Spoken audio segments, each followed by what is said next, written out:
The second half of the WNBA season is approaching, and teams like the Indiana Fever are just on the verge of punching their ticket to the postseason. Fever rookie Caitlin Clark spoke with the media following Tuesday's team practice, sharing her thoughts on the second half of the season.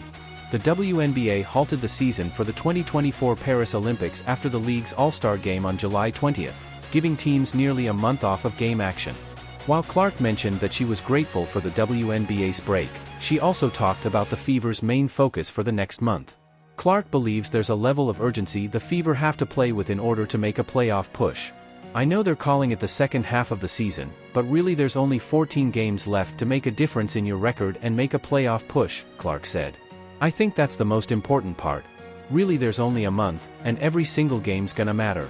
I think just set the standard for what we want these last 14 games to be and hopefully make the playoffs. It's a huge weekend for us honestly."